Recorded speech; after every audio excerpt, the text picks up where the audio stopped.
Shalom. Right, first and foremost, before I get started, I want to give all honor and glory and power to Yahweh, by Hashem, Yahweh Shai, by Hashem, Wadash. I want to say double honor to our elders, our great apostles, great millstone, GMS, who rule well and teach well, being good example to Israel. All right, man, dear elect, I want to say peace and blessings to the hope that elect on the four corners, pushing the truth and sincerity. All right, the great song, this your brother Nabah. I was just coming with this lesson, through the spirit and power of Yahweh Shema Shai, as I continue to stay on my watch, all right, and see what the Lord will answer when I'm reproved, all right, as we continue to be occupied with prophecy, to further warn and to tell our people, all right, to repent, all right, because the kingdom of heaven is at hand, all right, and our salvation is nearer than we believe.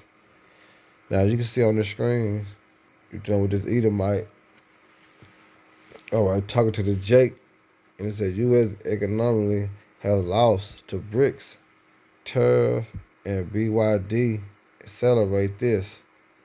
Now, what you're going to hear is just a fulfillment, all right, what's written in the scriptures, as we can see the downfall of Babylon the Great, a.k.a. America, all right?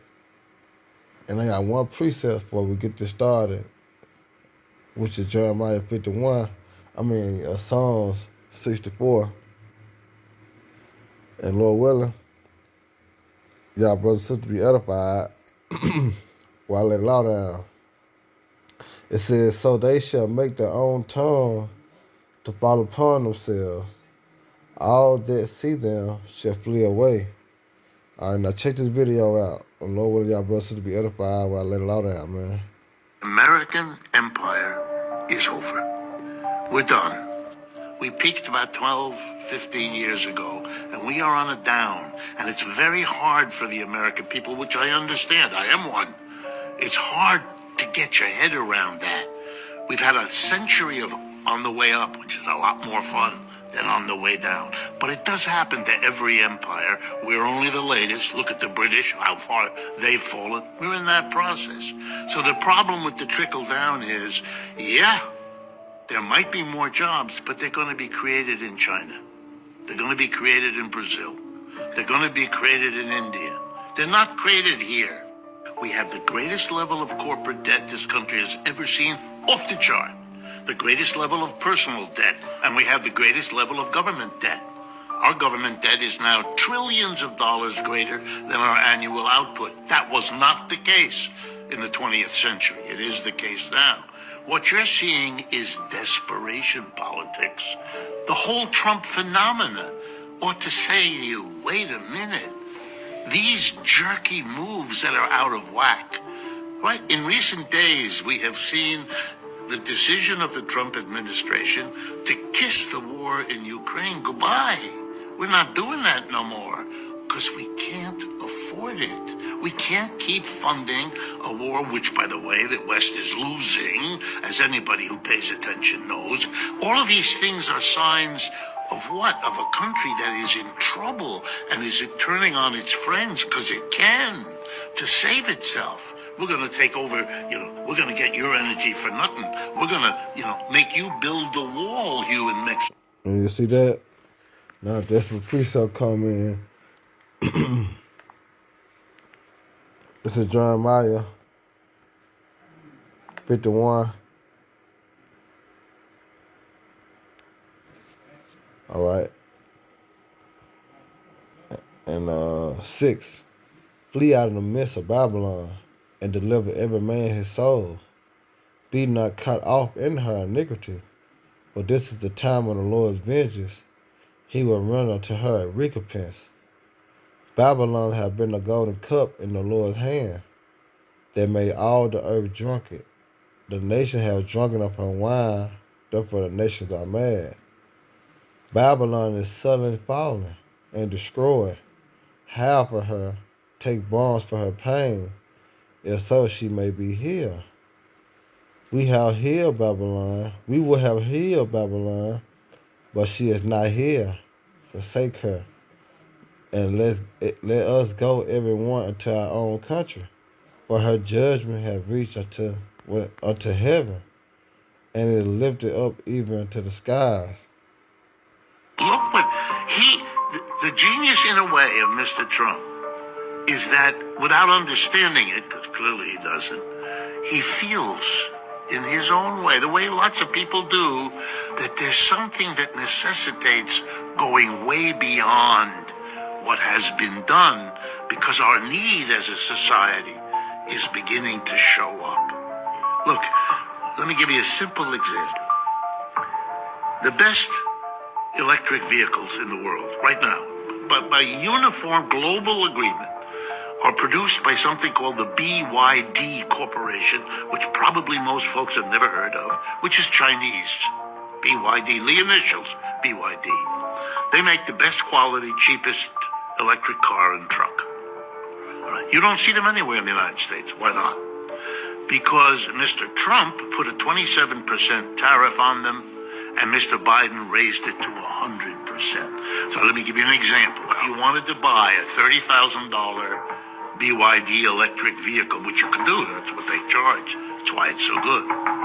You would have to pay $30,000 to get the Chinese to ship it here. Then you'd have to give another $30,000, 100% tariff to Uncle Sam, or in this case, Uncle Don, in the way of a tariff. So it would cost you $60,000, which you're not going to do because you can get a less good Tesla or GM or Ford or anybody else at $40,000 to $50,000, which is less than you'd have to pay.